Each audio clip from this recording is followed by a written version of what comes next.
and medicine. And we said, bringing life back to medicine. And so we created the advocacy, The Joy of Caring. It was very ambitious. It was difficult, no? Because while one company would be sending doctors abroad, one company would be whining and dining, we would just be talking about, the joy of caring. That, if you want to be happy, doctor, it doesn't have to be the expensive steak. It is the chance for you to actually find fulfillment in being just a doctor to your patient. Well, it took off, no? And we were lucky enough when we launched it, it was in the papers. For those of you who are old enough, it was in the papers when we actually invited Patch Adams to come in the Philippines. So he came in. It was a media event for us, and he was not comfortable with celebrity. He said that that's not what I am all about.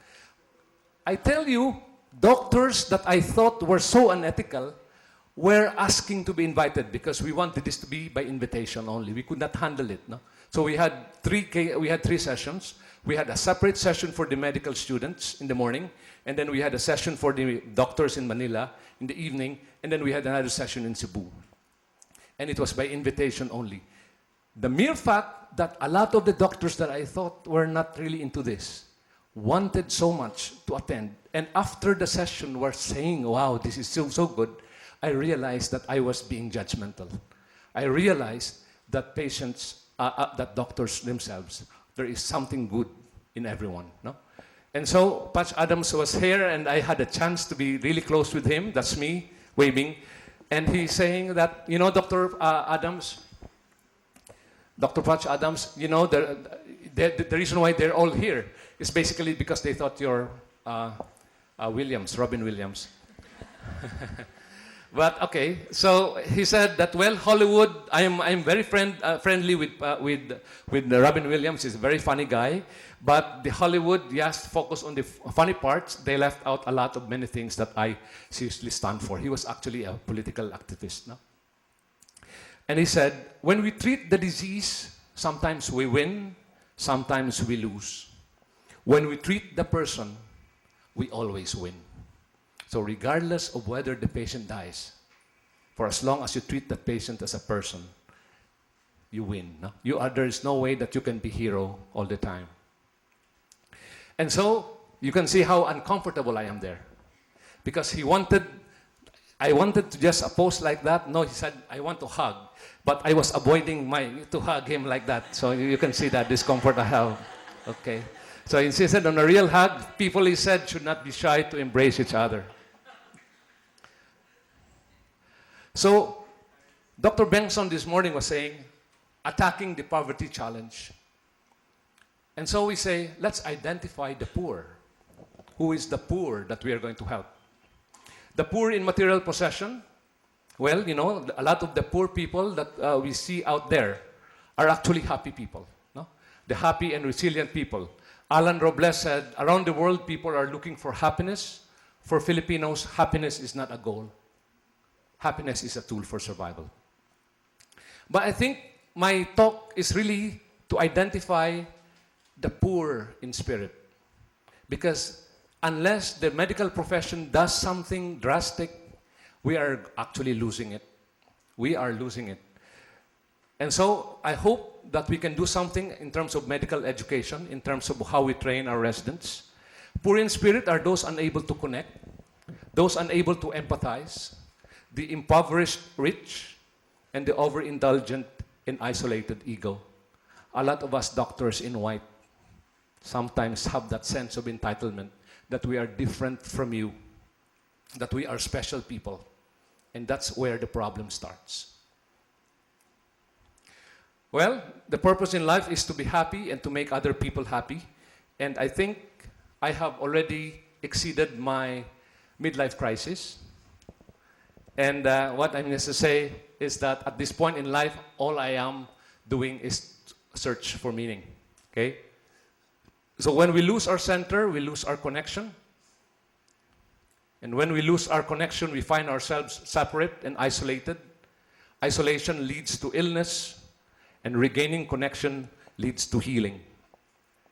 So building the capacity for compassion, just in terms of institutional change, by experiencing loss and suffering pain, by becoming a patient, okay?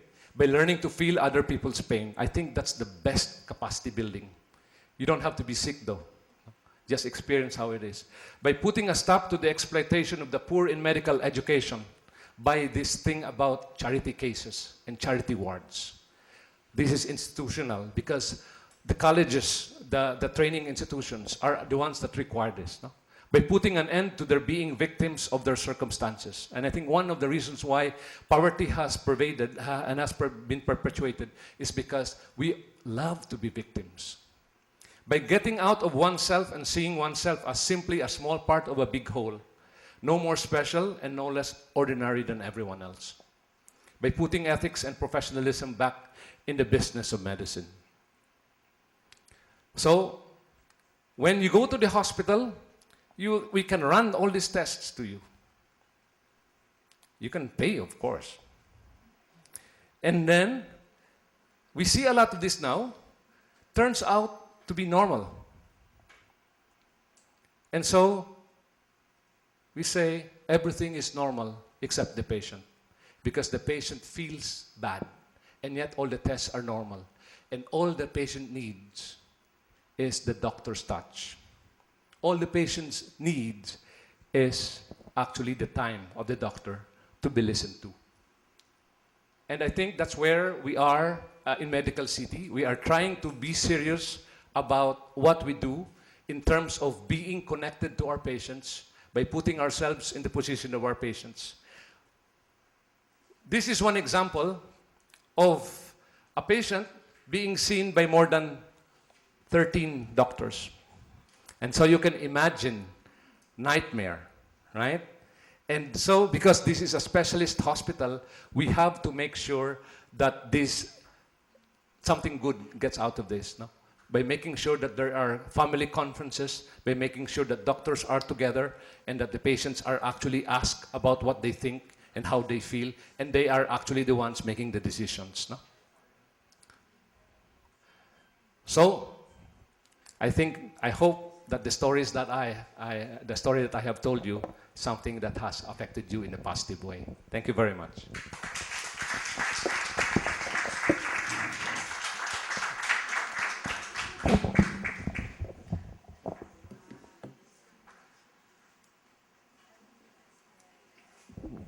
Thank you so much, Dr. Ramos. As you were telling your story, which was very personal, I hope you agree. It started from his childhood and Tito Francis up to the time of the Medical City. For those of you who have questions and who don't want to ask them, you may want to write them down. But are there questions at this point? Tita Rivera po, Catres Pinoy. Habang pinapansin ko yung tutok ng yung pinaka-tema ng ating buong araw, attacking, ¿cómo se llama? Building the nation by attacking poverty. Medyo nanghihinayang lang ako because you seem, given the background you spoke of, you seem to be so specially informed about, to me, one of the most pressing questions so related to the medical profession and nation building and poverty. And it is this thing about tentacles ng multinationals especially. So that, para sa akin, nauugnay sa usaping kabuuan ng tao ng doktor, you know? Para umangat ang kalagayan ng mahirap, obviously yung kakayahan, as you yourself pointed out, no, is to be factored into the equation. Pero ang feeling ng maraming pasyente, katulad ko, halimbawa, I speak as a patient, na hindi lagi interes ng nasa harap ng doktor ang nangingibabaw, kundi yung perks nga ng multinationals. So sa madaling salita, in one sentence, I was hoping you would have spoken more. I would have thought that mas tumbok yun sa temang poverty, alleviation, and nation building. Yung usaping corruption, multinationals, and the medical practice. Well, I think it's basically